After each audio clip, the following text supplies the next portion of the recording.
Okay, so the recording has started. Um, I'm going to turn this over to the professional development system, and they're going to give you some updates on all of the exciting things that we're doing this year. Thank you, Christine. Good morning, everyone.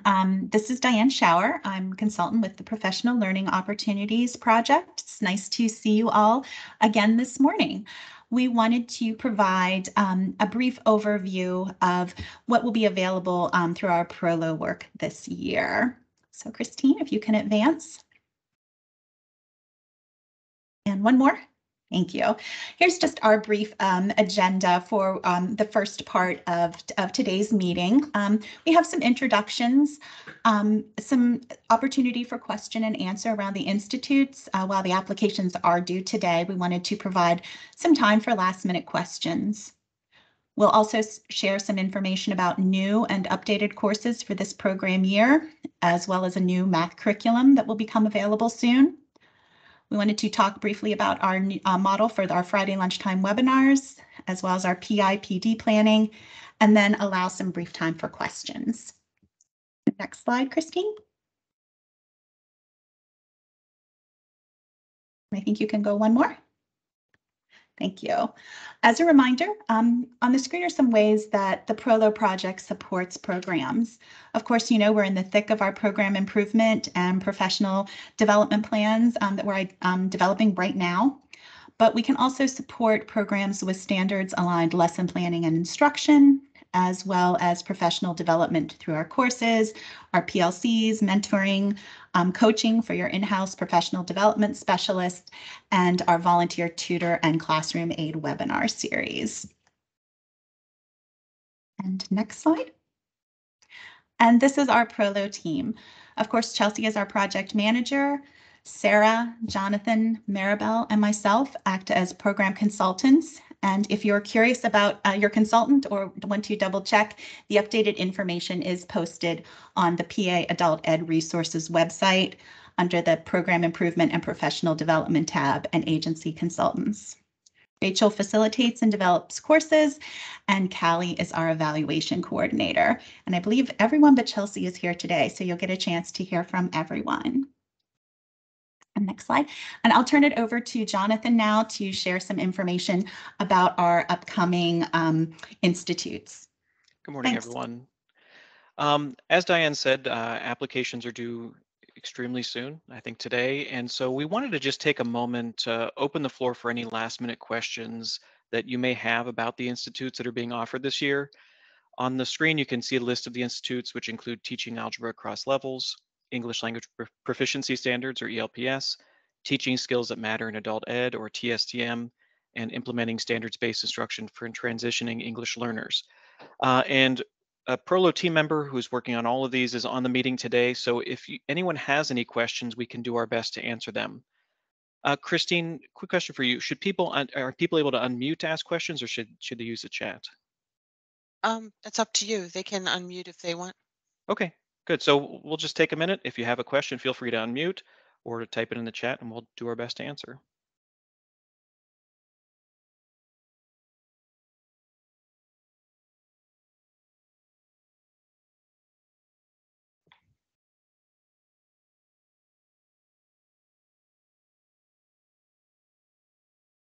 I don't see anything in the chat, Jonathan. Okay, well, if you do have any questions, you think of anything last minute today, feel free to reach out to your consultant, and we'll do our best to get back to you as soon as possible with answers to those questions. All right, thank you. Christine, you can go ahead and advance it there. Hi, this is Callie. Good morning. We have a few updates about some resources and offerings for this program year. So that's what I'll be talking about, and we can advance to the next slide. So this program year, we continue to provide resources for implementing the new staff induction model with staff in your programs.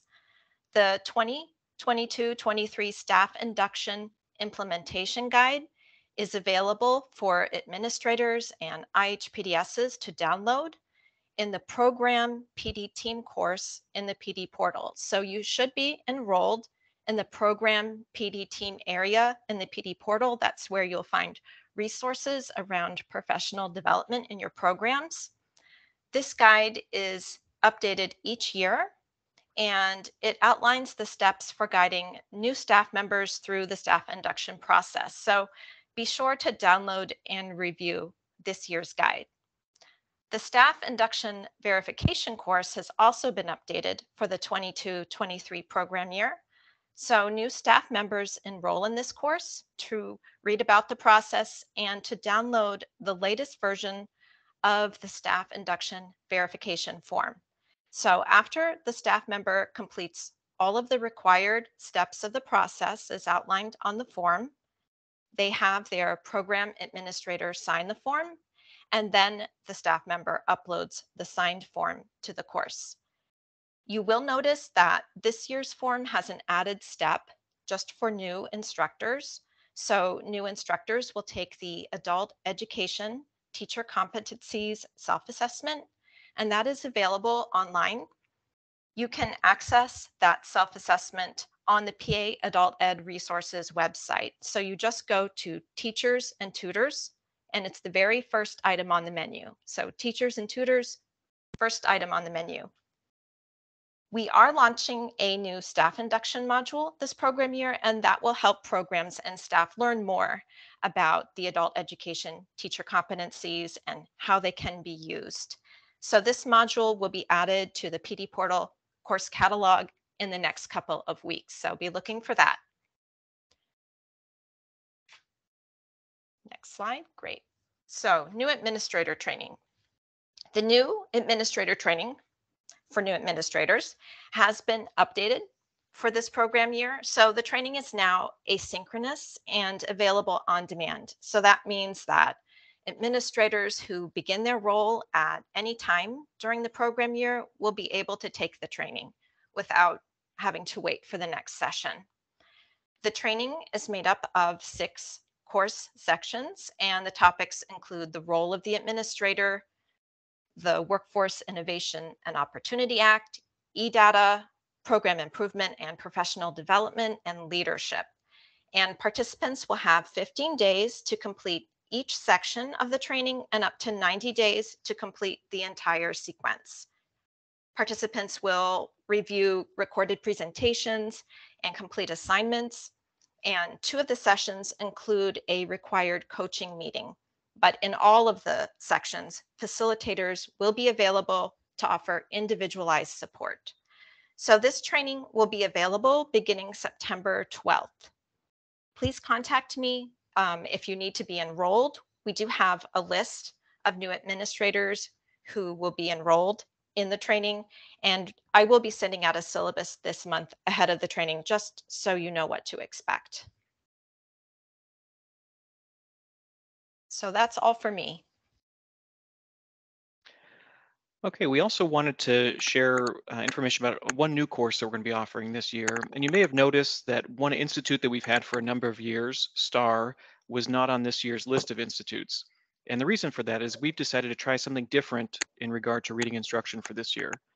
So we have this new course that we'll be offering next spring, and it's called Evidence-Based Reading Strategies. This course is similar to the STAR Institute, but it's shorter. And one other difference is that whereas STAR was focused almost exclusively on intermediate level readers, this course focuses on both strategies for assessment and instruction for beginning, intermediate, and advanced level readers. So we'll be talking about assessment, both diagnostic assessment and formative assessment. We'll look at instructional strategies for 4 components of reading that are alphabetics, fluency, vocabulary, comprehension. And the course includes both online modules that participants will be viewing, as well as live webinars, and participants will be teaching the strategies with students, participating in peer observation. So we're hoping that it will be a great kind of condensed version of some of the stuff we focused on in STAR. We'll give everyone an opportunity to learn about some really great reading strategies for teaching reading to multi-level readers.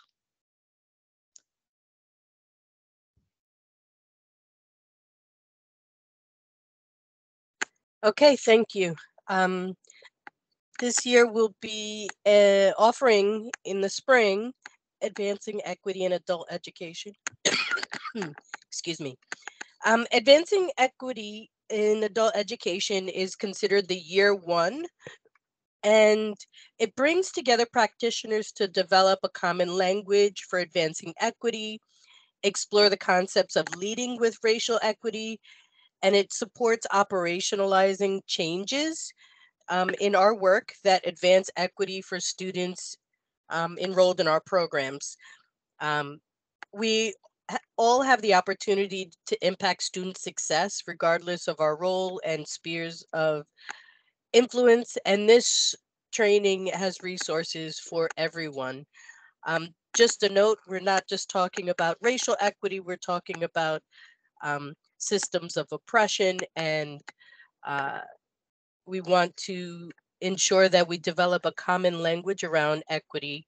You'll have an opportunity to explore those topics around systemic oppression, privilege, and inequity faced by our students. Also, you'll have an opportunity to develop a vision of equity in adult education. Next slide. So for this year one opportunity, the learning objectives are to develop and apply this common language and frameworks for understanding systemic oppression and minoritization in adult education. We'll talk about what it means to lead with racial equity, identify and envision ways in which policies, procedures, and practices within our systems can advance racial equity and other forms of equity, and identify and develop strategies that combat bias and disparate outcomes in program and administration, teaching and learning, and of course, student support. In addition, we don't have a slide for year two, but year two has the purpose of developing a community of practice to engage in continued learning and implementation around topics of equity in adult education. Participants will continue to reflect on these topics from year one, including asset-based and inclusive language, curricular violence, and systemic oppression. The community of practice, the year two, will also introduce participants to new topics, including culturally responsive teaching, the brain, culture, and their connection to learning. Becoming a culturally responsive practitioner, building learning partnerships and alliances, the brain and information processing, and building a culturally responsive environment. Continue. Rachel? All right. Hi, this is Rachel Barron, and I'm going to be introducing the Illustrative Mathematics curriculum. Could you please go to the next slide? So Illustrative Mathematics is a free, high-quality K-12 math curriculum. And because it is Creative Commons licensed, we are able to adapt it for the needs of adult learners. So that's what our project has been working on. We have been selecting lessons from this curriculum that are aligned to the CCRS and sequencing them in a way that will be effective in helping learners to build their math skills, and that will make it easy for instructors to use. We will have parts of the curriculum aligned to levels B, C, and D of the CCRS available on the PA Adult Education Resources website sometime this program year. So be looking for that probably early in 2023. Okay, back to me. Friday lunchtime webinars. Would you advance to the next? Thank you. So this year, we are expanding the focus of the IHPDS Friday lunchtime webinars. It will include more instructional strategies for that broader audience. So it's still mandatory for the IHPDS, but subject area instructors are encouraged to attend as it is focused on instructional strategies. Topics and dates for the Friday lunchtime webinars will be in the course as well as on the PA Adult Ed Resources website. Next. Similar to last program year, consultants will continue to coach IHPDS individually in the second and third quarters to focus on goal setting, and we will also meet to discuss progress made towards those goals. If you have any questions, please contact your consultants. And next, okay, Sarah. Yep. Thanks, Maribel. So I'm going to bring us on home and talk about the program improvement and professional development. Next slide, please. So as you may know, we're in high season now for PIPD planning. In August, if you have not already, you should be meeting. The program PD team will meet with their agency consultants to review a draft of the PIPD plan. We just want to remind you that September 1st is when the final PIPD plan is due, and you'll send that to your Prolo consultant once it's finished. But you'll meet with the agency consultant beforehand to do a review and look at the draft. So you should feel ready and good to go by that September 1st due date. Next slide, please. Also, we want to let you know that there is access to the most up-to-date professional learning opportunities course schedule. So there's both the program PD team course, which is in the PD portal, and then also on the PD portal FAQ page, there's an answer to a number of questions there as well. You can check back there often for latest information and start dates of different courses that'll be offered throughout the year. Do we have time for questions at this point? Because I think we wanted to open it up to any questions that anyone might have at this point before we move along. Sure. So you can either type your question in the chat or raise your hand or unmute yourself and ask your question. Sarah, I put in yeah, I saw the course schedule for the audience. Yeah, thanks very much, Maribel. So Maribel has added a link to the chat to the course schedule for anyone who's interested in downloading that PDF.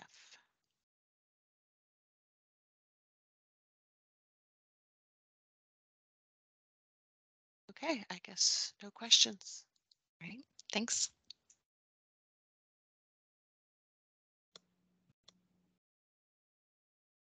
All right, I do believe it's Chuck Klinger's turn. Can you hear me, Christine? I can. Okay, great. Hi, everyone. My name's Chuck Klinger. I am the manager of the Digital Literacy and Distance Education Technical Assistance Project, also called DLDE. I guess, the one thing that I'd like to clarify, this came up last week during the administrator kickoff.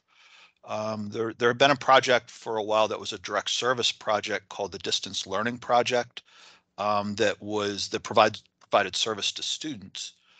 Several years ago, when local programs could begin providing supplemental distance learning, we started a project that supported local programs. And at that point, it was just called the Distance Education Technical Assistance Project. Once COVID hit and it came to everybody's attention that, a lot of teachers and programs struggled with digital literacy and students. It's been expanded, so now it's the Digital Literacy and Distance Education Technical Assistance Project. Sorry about that. So hopefully that clears anything up if anybody had any questions about that. Next slide, please. Our staff, like I said, I'm the project manager, Chuck Klinger. Bethany Lazanik is our project coordinator. Bethany Coldren, I think a lot of people have encountered her from her work with the Distance Learning Project. She does support for our project, creates a lot of forums, and kind of sometimes does communication with teachers and programs. Rachel Barron of Prolo fame is also on the project. She does research and does some facilitation of courses. Sarah Weitzel is also on the project doing research and facilitation, and Sue Wilk does research and facilitation. I should mention for our project, Bethany is full-time on the project, Bethany Lazanik that is, And Rachel, Sarah, and Sue are all part-time on this project, and then they also do work on other projects. Rachel on the professional learning opportunities, Sarah with the communications and technology projects, and Sue Wilt actually is just part-time with our organization, and then she also works for the Penn State World Campus. So it's nice that they bring other perspectives and experience to our project. Next slide, please. So just real quickly, our project priorities, we do support with digital literacy and distance education. So our main focus moving forward for digital literacy is to assist programs in identifying the digital literacy needs of their staff and their students, and then improving those digital literacy skills. And one of the big things that we're going to do moving forward is supporting the local program digital literacy specialists. Pertaining to distance education, identifying and screening supplemental distance learning resources that you might use or have your students work with, supporting programs with screening and preparing students for distance education. And also a big priority moving forward is supporting instructors in teaching remotely and also teaching HyFlex classes. So using the different modes of distance learning that are available in distance education. Next slide, please. So some of the activities that we're going to do this year are going to include courses. So we have several courses that we've offered now for a year or so. One course has to do with intake and orientation for distance learning. And this year that's going to begin September 12th and it'll run through November 4th. We have a course devoted to improving instruction for distance learning, and that one will begin January 6th through February 20th. And then there's one called Designing Supplemental Distance Lessons. We used to call those teacher-generated resources. So those lessons are things that your teachers might develop that students would work on asynchronously. And if you kind of follow what we talk about in the course, then if students complete those activities asynchronously, you can report time based on the student completing those activities. We're going to offer that again sometime this spring. We don't have a date set yet for it. And then I should also mention we're in the process of developing a new course on instruction for distance learning. So there will be there will be a second course available for that. Next slide, please. We also do webinars. The courses are more extended over time, with a lot of asynchronous work. We also do more individualized kind of webinars. The Friday lunchtime webinars, which you heard them talk about with the professional learning opportunities. Each month we offer one, and those will alternate between digital literacy and distance education topics. And we'd also like to begin doing webinars at other times. We have come to the realization that maybe not everybody's available Friday at noon. So we're going to go back to doing some webinars, maybe some evening webinars, morning, later in the afternoon on specific technology tools that teachers might want to use. Next slide, please. Another thing that we'd like to start doing this year is developing some communities of practice. That's one thing that we're going to offer for our digital literacy specialists across the state. It's not mandatory, but for any digital literacy specialists that would like to participate in a community of practice so that they can share ideas, they can maybe work together on developing certain products they might want to use, possibly some digital literacy assessments, some tools, organizing how they're going to approach their work. We're also looking at developing a community of practice or possibly several around remote and HyFlex classes. Depending on interest, it may just be a general community of practice. If there's enough interest and it makes sense to do so, maybe we do separate communities of practice for teaching math remotely versus teaching ELA versus teaching ESL, or possibly by level. But we will be sending something out, I think in September, to gauge interest, and we'll probably kick that off then soon after that. And like I said, try to organize it in a way that makes the most sense for the people who are interested in participating in that. And then as other topics, become apparent, as you maybe learn more about your programs through the work of the digital literacy specialists, and maybe things that you already know, as other areas become apparent that community of practice would be a good way to serve, then we will be more than happy to organize and support other communities of practice. Next slide, please. And then, of course, the other category. We've done 2 years now, we've done a technology and adult education conference. We've had pretty good attendance. I think we've generally had, between 80 and 120 participants over the past couple of years. So, and we've had good feedback about it. So we'll continue to do that.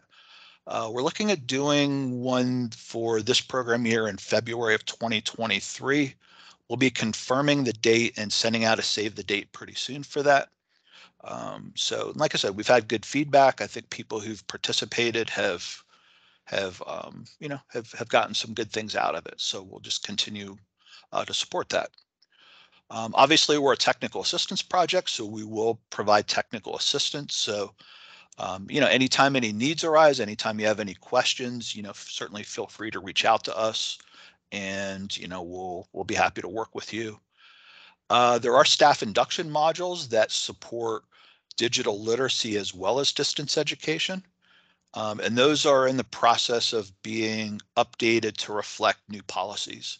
So, I think that they're still available right now, but they are going to be updated. They're in the process of being updated, so they should reflect more, like where we're at today. And also asynchronously, we do have resources on the PA Adult Ed Resources website. This year, one of our priorities is going to be to update those resources and to better organize them. I'd like to thank, I don't think she's on this, but Margie Burke from VITA had shared a really nice resource. I mean, it was massive though. It was sort of like in a Google Docs sort of format that had links to all different sorts of resources around distance education and digital literacy. It was like 42 pages of links, but it was organized very nicely. So we're going to look to have that sort of a format where our resources will be a little better organized. But we don't want something that's that massive. I feel like that would be overwhelming for people. I'd also like to thank Jeff Woodland. He took a little time to talk to me about some of the things he's experienced with his program.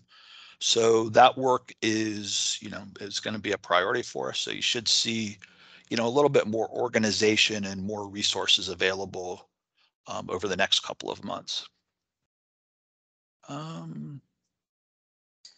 And I think that's it for that slide.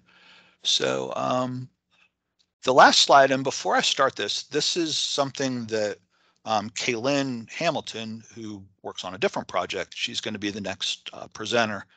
Something she and I have been working on, our projects, in addition to Prolo and the technology project.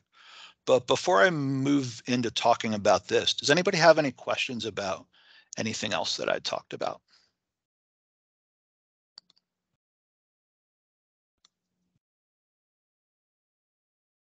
I guess it's a quiet group, so I'm ready to just ready to move on. Nothing in the chat. Okay, cool. All right, so this slide has to do with the foundation skills. And one of the things our project has been doing, we spent a lot of time working on last year, involved digital literacy competencies or digital literacy standards. And we worked on separate standards for students and for educators. And we reviewed a lot of different sources. I know many of you are familiar with North Star, which has standards, ISTE standards. There are some standards that came out of Seattle. And, so we reviewed a lot of different types of digital literacy standards. And in the meantime, Kaylin's project was working on, just kind of addressing, what might need changed with the foundation skills framework. And one of the decisions that was made was, instead of having all these separate places where teachers would have to go to look at digital literacy standards and foundation skills and CCRS and ELPS, one of the things that we wanted to do as a system was to try to put all of those skills that your students should be thinking about, or that you should be thinking about addressing with your students, in one place. And that's what you see on the screen right now. And this is something that's actually, we just had a meeting about it this morning. All of the content is pretty much done, and now it's just kind of working on the packaging. But so what you see on the screen now is what's just going to be called the PA foundation skills, or the foundation skills. And as you can see, it still has sort of like a wheel. And the PA foundation skills are the workforce skills, and you can kind of see the categories for those along the right. Academic skills on the bottom. And then and those standards are already there, the ELPS, the CCRS. And then to the top left are the digital literacy skills, and in the categories of information literacy skills, communication skills, internet skills, and basic computer and mobile skills. And what you'll be able to do, or what your teachers would be able to do with this, is they can see all these skills, and this would be like a web-based, like on a website. If they were interested in, let's say, PA foundation skills, and they look and see and they think, okay, I think my students need to learn to better use information, they could click on the using information, and then it will have specific competencies and skills related to using information. Or the same thing if they wanted information literacy skills at the top left, they could click and they could find more specific information about those. And we'll still have separate checklists for the digital literacy skills and for the PA foundation skills. And obviously the academic skills are already documents. So in our work with programs, we can work with you more specifically on the digital literacy skills. Kaylin's work, she can work with you more specifically on the PA foundation skills. Prolo can still work with you more specifically on the academic skills.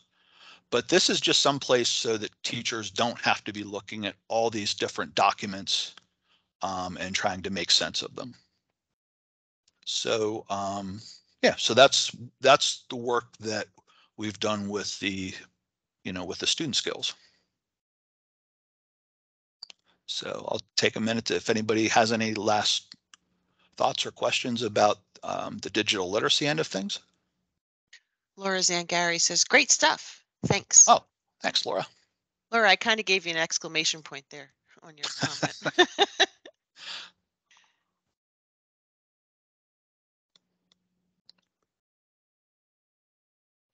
All right, then. Mercedes wants to know when it will be available. So I think we'll have the individual PDFs of the digital literacy standards and the new PA foundation skills ready fairly soon. The larger kind of comprehensive like lesson planning document, for lack of a better term, probably won't be ready probably until late fall, early or in the winter.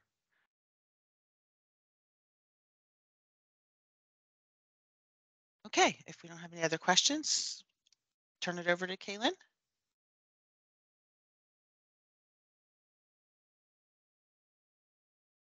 Thank you, and welcome everyone. Thanks for joining us this morning. I have so many people here excited to see that. So for the next few minutes, we're going to be talking about the two projects from the Institute for the Study of Adult Literacy around the workforce development initiatives. The first one is the Integrated Education and Training IET Support Project, and then the continuation again of the Workforce Development Liaison Project. Next slide, please. So staff looks different for these two projects. For the IET Support Project, We will be working with Allison Ludlow from Lehigh Carbon Community College, who has a wealth of experience with all of the aspects that this project is now going to support, and me, Kaylin. And then the Workforce Development Liaison Project includes Loretta Leininger, who is new to the project. We're very excited to have her along. She has a wealth of experience as an adult education practitioner, but also as a workforce development partner who worked with Title I prior to working in adult education, and a lot of experience in the career. So we're excited for what she brings to the program. And then, of course, Chrissy Klinger will continue to work primarily with the student support coordinators and our reentry initiatives. Next slide, please. So the IET support project is going to be a bit expanded this year. So we are going to be offering the ongoing IET development and implementation support that we have done. With that, we'll be having networking opportunities, which we have had previously for programs who are implementing IET or interested in implementing IET. We'll also, like our colleagues, will be participating in the PDS monthly webinars. But this year, we're going to do some expanded support to include additional workforce accelerated education programming, such as bridge programming, IET-like program, and workplace education programming, and to support the agencies, your agencies, in the work that those initiatives bring, which are a little bit more complex than what we might be doing previously with programs in the community. So we'll be anxious to be reaching out to you based on some information that we have learned from you, and that what we have learned from the division. So that is what the IET support project is going to look like this coming year. You will be probably this week getting an invitation for the IET design series. I think we're going to talk about that on the next slide. So the design series, again, we offered that last year in 2 different sessions. We'll be repeating that this year with a fall session and the spring session. The dates for those sessions are on the screen in front of you. And we will be, excuse me, sending out invitations and registration information either this week or next week. But if you are planning on participating in the design series, we strongly recommend that you include a workforce development partner in the series. They're relatively short sessions.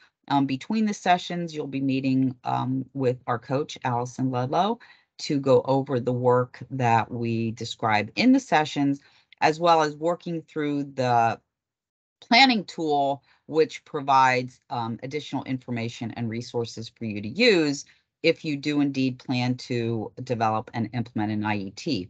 Again, if you do participate in the design series, you are not expected, you are encouraged, and we hope you will develop and implement an IET, but that is not the expectation. It is not something that you are required to do.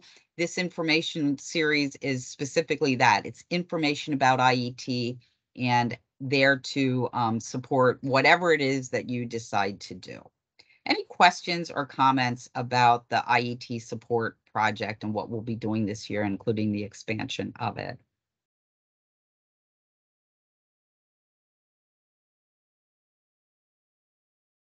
Okay, next slide then, please, Christine. So the Workforce Development Liaison Project, again, is a continuation of the work that we have been doing for the previous years. So I'm not going to necessarily read to you what's on the screen, but we will be participating in and leading the same kind of work that you heard from our sister programs in the workforce development system. But in addition, we have Chrissy working with reentry resources and the support for the student support coordinators. We also are going to, and we attempt to do this each year, but really expand the work with the career pathways student reports and really help programs, help you to see how that information can really help you with program improvement. With the PDS monthly webinars, like like Chuck had explained, we're going to alternate between student support coordinators and other WIOA initiatives. And then the foundation skills, as Chuck had explained and introduced, look a little bit different. The skills identification, the skills have been reduced in number and more closely aligned to WIOA's identification of skills. So we will continue to offer the introductory course, which will look a bit different, but you can stay tuned for that down the road. Any questions or comments about the overall big picture of what the project is supporting?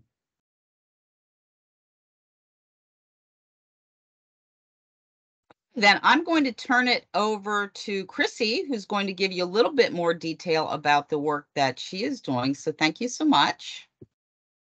Thanks, Kaylin. Hi, everyone. So as Kaylin mentioned, I'm your point person for your student support coordinators and anyone that fills those responsibilities within your program. And we offer plenty of opportunities for those individuals, but definitely pick and choose which ones align to the overall professional development plans, program improvement, partner activities that you're doing. And again, just a reminder that many of the activities that we offer for student support coordinators, they are more than welcome to bring other partner staff to those activities. So the first new item is a career exploration fair toolkit. This will be a toolkit that's designed to help student support coordinators conduct a virtual event that would help adult learners explore career pathways in their local area. And it would be able to be used as is, or they could customize it. And again, opportunities to include partners in that work. We also have a student support coordinator space and a hub. The space is in the PD portal, and that's where your student support coordinators can get the links to networking sessions that are going on, the link to open office hours, which are Monday through Friday, 1 to 2. And the PD portal also has lunchtime webinar links as well. The hub is housed on Wakelet, and resources are shared on there. And actually, student support coordinators from across the Commonwealth can share some resources they've created as well with other student support coordinators through that hub. On the courses side of things, we will continue to offer the reentry resources course, and it will be offered virtually in the fall. And then we will offer a face-to-face in Harrisburg in April at Patan, which will be on April 6th. And that'll be a full day. So programs can decide which might be better for their staff and their partners. And again, this is something where you would bring a team. And if your agency has sent people before, maybe you have new staff or you have new partner staff and you'd like to send different people, that's great. If you still aren't really sure if this is right for you, please reach out and we can talk more about what's involved with that course. And then we have 2 new courses this year, Career Coaching Basics and Supporting Adult Learner Transition to Employment. And so we just ask you to watch the newsletter and emails that come out with the start dates, and those you would just have them enroll right in the portal like they do with other courses. So we'll just pause if there's any questions for student support coordinator related information. There's nothing in the chat. All right, so now we're going to toss things over to Loretta.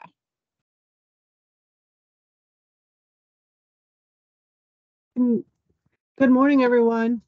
So I'm going to be working primarily with career pathways mapping.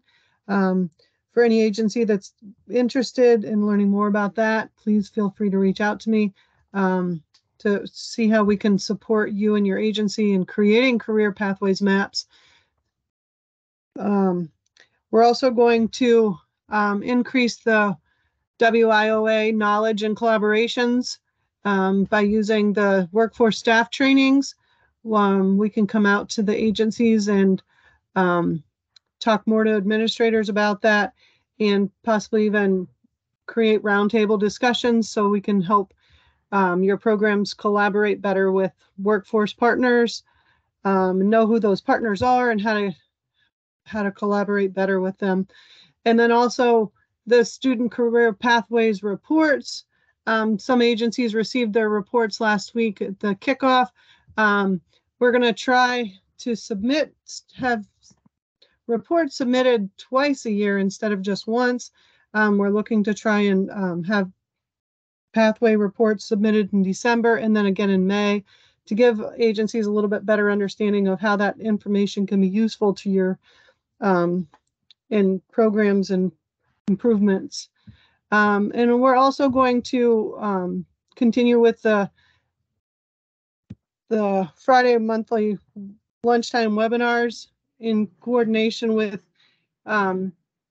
WIOA rules and projects as we move forward.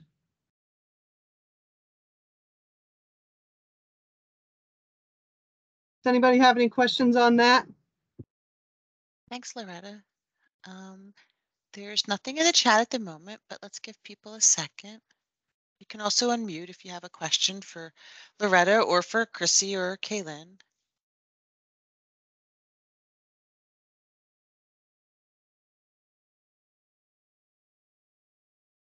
All right, we can move along, I guess.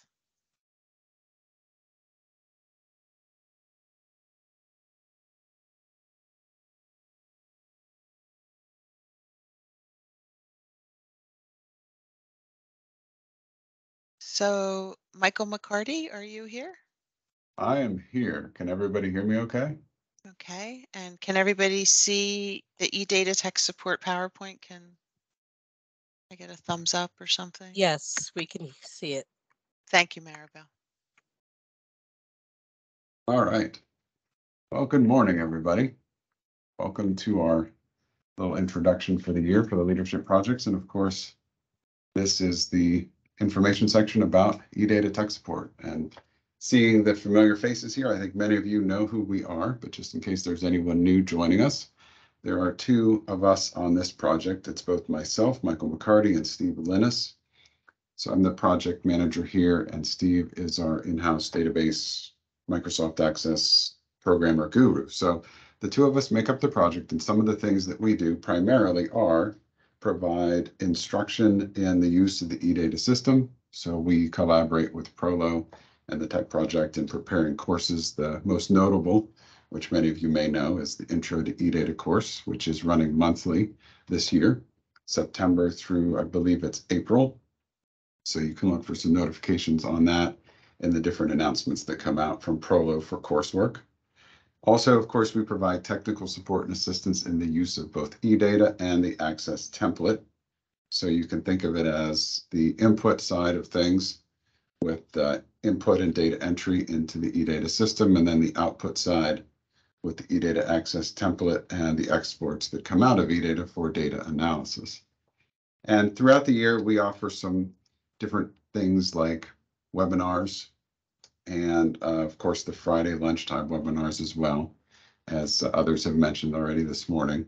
And the topics for those are usually timely, just announcements and little presentations on things that relate to the eData system that are important for the time of year that we're presenting. What we have for you today specifically are just a few announcements. So in addition to what we typically do, there's a few things we just wanted to make everyone aware of. And I think the first bullet point here, everyone already knows, which is the new forms for this program year have been and posted for quite some time, since July 1, on the PA Adult Ed Resources website. And those forms, in addition to other eData and Access template documents, are also on that PA Adult Ed Resources website in the eData section. So if I mention anything about forms, or if we're talking about the Microsoft template, modules for how to use the template, any kind of support documents like the system manual glossary for the use of the eData system itself, those are all located in the PA Adult Ed Resources website in the eData section. And throughout the year, as needed, we'll update those forms to keep up with the changes in the different documents, the template, and eData itself. Many questions about whether or not eData is going to open anytime soon. And at this point in the current era of eData v2, right about now, August 15th is the goal for opening eData. However, there are many things many of you are aware of that go into opening the eData system. So while August 15th may be the goal, it's not always going to be August 15th for a number of reasons. Right now, for this year, given the status of contracts and some of the things that are being worked through, there is no specific set date for the eData system to open. However, we will announce as soon as we can when that eData opening date will happen. And that announcement will come out at a minimum through our eData tech support listserv email and other channels as needed. So stay tuned for more information. And what will happen is a series of events when eData does open for this year. The first, of course, will be the announcement to try to give you all as much heads up as possible to let you set aside time for data entry for when the system does open. And then also we'll be scheduling some webinars to correspond to that. The first will just be a webinar where we'll talk about eData opening, take questions, talk about changes. And at that time, we should have access to the eData system to be able to actually show you those changes. And then somewhere within about a month, let's say no more than a month, we'll also have a webinar introducing the new template for the year. And of course, the same thing will go along with that. Changes and updates to the template, we'll review those, do demonstrations, and so on. One thing that we could, we'll announce more later because we can actually show and provide detail on the changes, but just one quick thing that we felt might be important for folks to know now as you're thinking about the data that you will be entering in eData is your classes. And class groups and pairs, actually all your activities, will have the opportunity for new special program types, they're called. These correspond to items and activity descriptions that you're already aware of from the division guidelines. So we already heard Chuck mention this morning about HyFlex and some other opportunities for classification of classes with remote classes. So some things you know from the past, like distance learning supplemental classes. But of course, this year with things like HyFlex, those are some new items. The definition of those already exists in the guidelines, and you will be able to add those special program type designations to your classes, groups, and pairs as appropriate in the eData system when it opens. That's just it. So the heads up now really is just to think about how you're running your classes. And as you continue to calculate and add up your attendance for those classes, to keep in mind how you are going to label the classes that you're going to add the attendance to, so that you are more confident and going into the system, since setting up classes is one of the first things that's done in eData when the system opens. It'll be helpful to go into the data entry this year knowing very detailed how your classes, what category they are, and especially if you have questions, you could certainly let us know or reach out to your advisor just to make sure that the activities you're running are in line with how those special program types are defined in the guidelines. Beyond those introductions and odds and ends for new things, we wanted to talk about two specific items this morning to get them on your radar if they aren't already. These two items in particular, these are really important things to consider at the beginning of the program year. We just talked a moment ago about the opening of the eData system and being ready for that. Two things that you could do to be ready for the eData system. One in particular are keywords. The other thing we'll talk about here in another second, but we really wanted to bring up keywords again. You heard from us during the kickoff last summer about those, and we mentioned it at least during one of the Friday lunchtime webinars as well.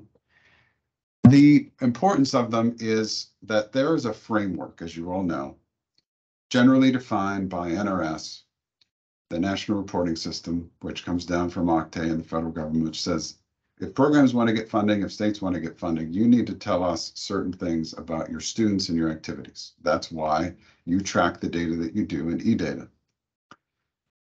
Keywords, so there's a framework and there's all these parameters that are predefined and you just have to follow them. It's basically follow steps 1, 2, and 3. There's not much control you have over that. You're reporting what happens. Keywords are really powerful, and we can't emphasize enough how important they are at the agency level to be able to think about in advance, how do I need to analyze my data? How do I want to be able to monitor using the Access template how my project is doing? And how can I create something, manufacture something that I can later use that'll really help me in doing that desk monitoring? That's where keywords come in. And Steve's going to do a demonstration here shortly at the end to actually show sort of the payoff of the effort of putting thought and time into developing keywords. But we're mentioning it to you today because we're going to show you the demonstration. And hopefully that gives you some ideas on some things that you could do in-house to develop keywords that will help you work with your students' classes and sort through the data later. When I say keyword, for those of you who maybe haven't been in the eData system before, there are different record types in eData. So you can think of the maybe most obvious one, you have your adult records.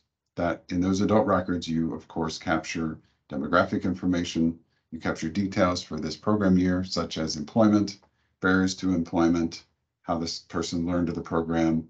You also have outcomes, like agency-specific outcomes, you have assessments. So all the things you think of, data points that relate to an adult, those are captured in an adult record. Within that adult record is a field called keyword. And that field is limited to 15 characters, but you can put any combination of letters and numbers that you want in there. And so we'll show you why you'd want to do that here in a little bit. Those keyword fields also exist in classes, groups, pairs, staff. So you have the keyword pretty much for any record type in eData. And that's where it becomes very powerful and useful to be able to put those labels on things and use them at a later time. You can see on the screen here that there's an example here in the last blue section says that you can indicate locations, participation in certain programs, instructor initials. So students, for example, you can put labels on them as to you already have their EFL level from their pretest. But let's say there's another internal leveling system that you use to designate where students are in their learning progress. You can create a keyword for that. And you can update keywords as the year progresses as well. It's not a one-time use field. You can edit it as things go along. So hold that thought on keywords, because we're going to come back to that in a minute with the demonstration that Steve will do here shortly. Additionally, once the year is up and running, and you finally are getting that data that we're talking about in eData, your classes, your groups, your students, and so on, there are performance reports. This is a function that Steve added to the template a couple years ago. And these are additionally powerful ways to analyze data from a very big picture, top level perspective. We're going to demonstrate those here also for you this morning so that you can see what they are if you're not running them. And much like keywords, the reason we want to emphasize these now before the data system even opens and before you can even export your data is you may want to consider running performance reports throughout the program year. These reports are, and you'll see how this works when Steve does this demonstration. These reports are really the best way. There's other ways to do it, but they can be a little clunky. So I'm gonna say they're the best, most efficient, optimal way of analyzing your data and changes in that data over time in the template. And another thing that's important to note is your advisors have access to performance reports as well. They run them also. So if you're able to run performance reports on a consistent basis, it may give you an advantage if you're having a conversation with your advisor, because you'll be able to talk a little bit more apples to apples and maybe see the same trends and changes that they see as well. So good to think about going into in the first part of the year and maybe having a plan before you even can do your first export from eData on how you might run them. Both with keywords and performance reports, what I'll say for both is they might require some additional thought and planning, and we don't have time to go into all the ins and outs and those particulars this morning, but as per our technical assistance part of our project, if you come up with some ideas and you want to have a conversation about how to implement them or maybe where to go with them or check that you're not missing anything, whatever the case may be, please do feel free to reach out to us, which takes us to this point. I believe most of you already have how to get a hold of us, but this is the contact info. So I'll leave this on the screen for a few moments and just pause to take a couple of just general questions before we get into the demonstration that Steve will do here in a minute.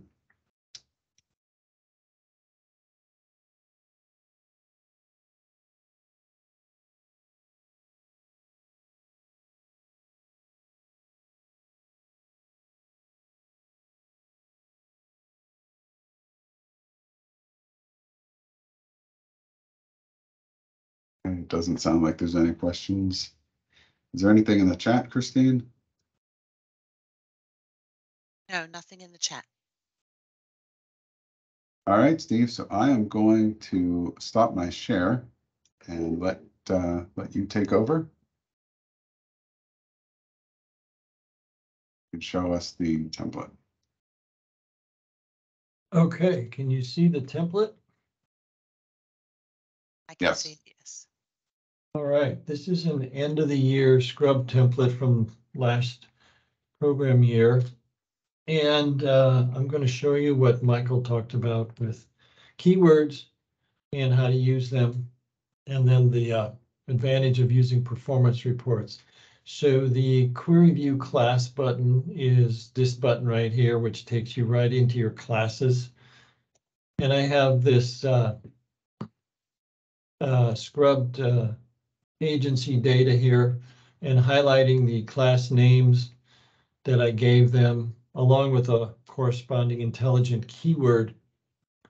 And this keyword is a combination of instructor initials, the abbreviation of the name of the class, which is 01 in this case, and whether it's an AM or a PM class, and then the building that it meets in. This one meets in the library, this one meets in the career link, etc. You can see a combination of different teachers and classes. And this gets you some real advantages when you get over to the class group page and you're wanting to run some of these reports down here, including the NRS table 4 and 4B. And you can look up this selection in this drop down here by the class key. And you can see we have Norman Rockwell and Princess Leia as our two instructors, and they teach in the library and they both teach in the library and they both teach in the career link. And if you wanted to do a combination of, let's say, all of the classes in the library through a series of asterisks, which is your wild card, you can select over here in the class keyword name by putting asterisk lib. You could run a table 4 report for just the classes in the library, which is kind of cool, and or any of the other reports. And this gives you the opportunity to kind of pick and choose, you know, or like Norman Rockwell, if you wanted to search by or look up something by just teacher, we could go into the adults with level gains. We could look at the raw data for Norman. You can see all the class keywords start with NR, which is the teacher initial in this case. So it gives you lots of opportunities to sort. You could even combine them if you wanted to do. You can see Norman teaches here. He's got a class in the career link, and he's got a class in the library. If you wanted to, you could do Norman in the library, let's say, and then you would just get Norman in the library classes. And again, all of these reports down here are geared to run off of this selection here. So you can sort and filter and get it down to specifics by using the flexibility of the keyword and the class name. Those two together, you have a lot of characters that you can use for sorting and filtering in these two wildcard selections, and they go together. I mean, they work together, so you can do double wildcards in both fields if you wanted to. A very powerful feature that needs to be planned, preferably needs to be planned, by thinking about your keywords now and your class names. Like Michael said, it's really nice to get this figured out. And then when it comes time to putting it in eData, it's really easy. The other good thing to think about is performance reports at the beginning of the year, because as you go through periodically every month or whatever, as your data grows, it's challenging to go back and look at it unless you save reports of things, which we all do. But this particular report, I'll show you here an example of a full year's worth of data that was entered on a fairly regular basis. You can see the dates over here on the left. This gives you a snapshot of the entire year as you progressed with your data entry throughout the year. It's just a very powerful tool to kind of give you a gut check of where you were back in September, October, whenever you can get in the system and get your data entry entered for those first 2 or 3 weeks, and then keep it going throughout there. And this can be managed, maintained. You could run it. You can run this report as often as you want. You can build it every day if you wanted to, and then you can maintain it by deleting certain dates. If it gets too prolific, for example, you can just get rid of certain dates, or you could run it once a month and just get a snapshot for that month. So that's a real big picture with 2 ideas to think about doing and getting organized with before the system opens. Your keyword and your class names, and then think about running the performance reports once you get your data in the system. This performance reports is easily gotten to by the main button on the main page called performance reports. And that's, are there any questions? Steve, yes, we have a question in the chat. Mercedes wants to know, can we get tables other than table 4? I'm not sure what that was in reference to specifically. Would that be under the class group under here? Is that what, Mercedes, is that what you were thinking? Can you unmute Mercedes? And yes, she said yes. That's what she was thinking. Can you hear me? Yes. Yes. Okay, yes. You know how last week in Harrisburg, in preparation, you gave us a whole series of tables to look at all our demographics, for example. Do we actually have access to all those different tables so that we can be looking, for example, at concerns with equity and diversity and that sort of thing? Yes, you do. You do have those tables. They are currently not available at this class group level. That's an agency level. Over on the NRS reports page down here under contract agency, you have tables 1, 2, and 3 now. You can dial in, or you have them up here too, depending on if you have subcontractors.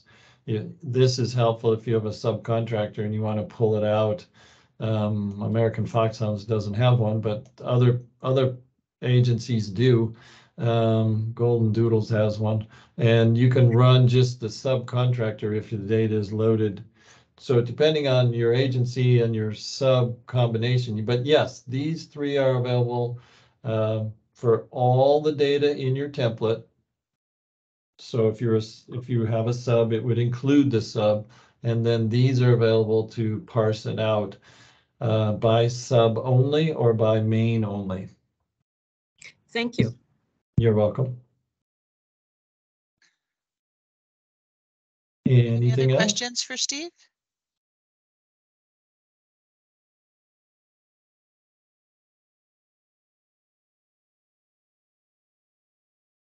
No other questions in the chat, Steve, and okay. Nobody's unmuting, so.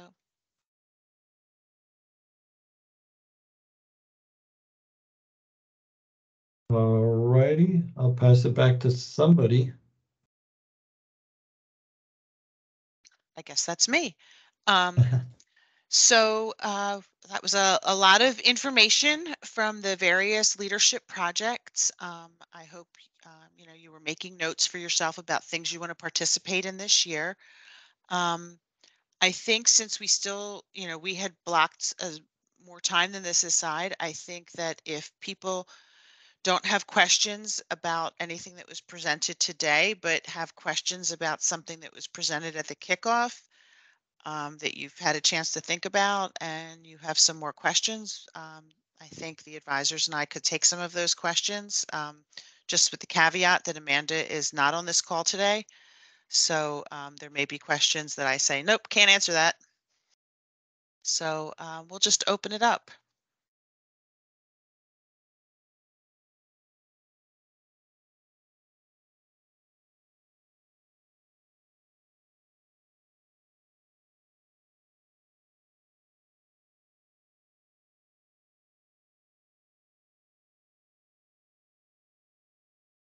Well, okay. Nobody has any questions for us. Do any of the PDS project leads? Oh, we do have a question. Okay. Hello, I have a question in regard to assessments counting for measurable skill gains. Okay, why don't would you you like unmute me- yourself? Yeah. Thank you. I was going to try to type it, but that would take very long. My question is just a clarification of something I believe was mentioned at the kickoff. Let's say that we have an ESL student who took reading as their pretest, and then 60 days later, they took listening as well. Normally that wouldn't count as a valid pretest to get a measurable skill gain on because it was later than 30 days after their first enrollment. But I believe they mentioned something about that would sort of be like the non-tracked subject gain. So I just wanted to clarify that. Correct. That is what Amanda said. Yes. So even if their second test was after 30 days and they improved to the next level, that could count as a measurable skill gain. Yes. Thank you.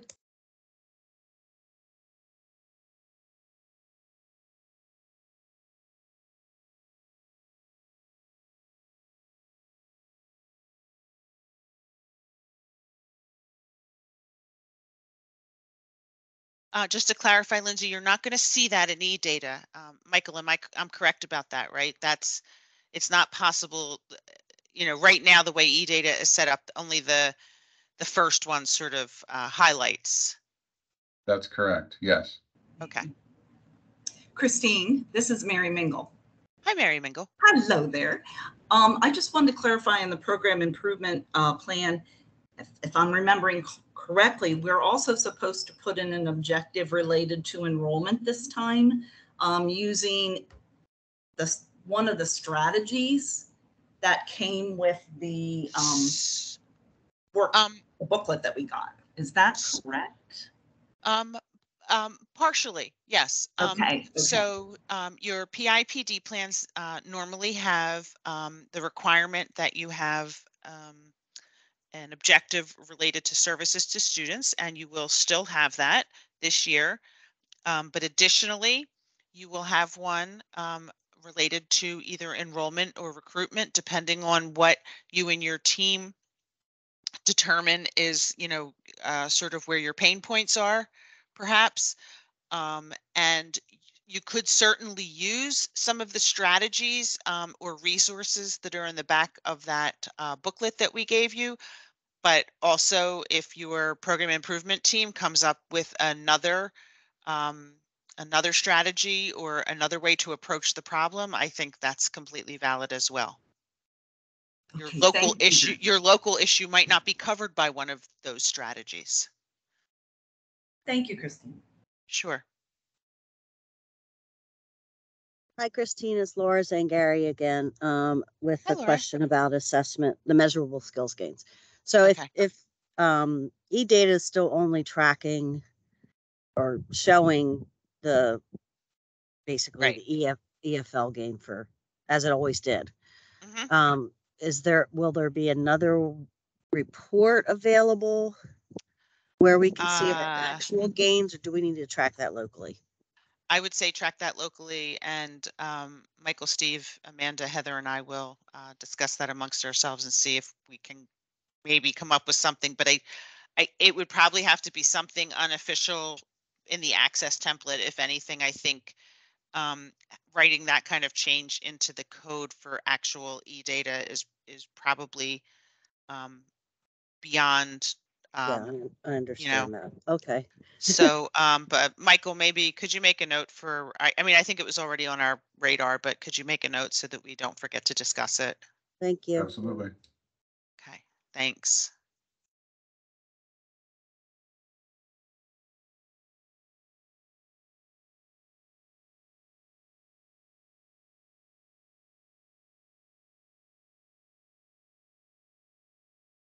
Okay, I just before we close, I wanted to make sure that none of the project staff, leadership project staff, had anything concluding to say before we end the webinar.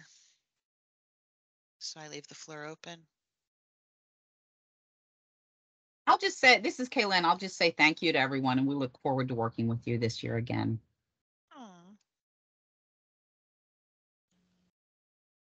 This is Chuck. I had a 45-minute speech prepared if we had time, and it looks like we do. So oh, no, just okay, kidding. Chuck, go ahead.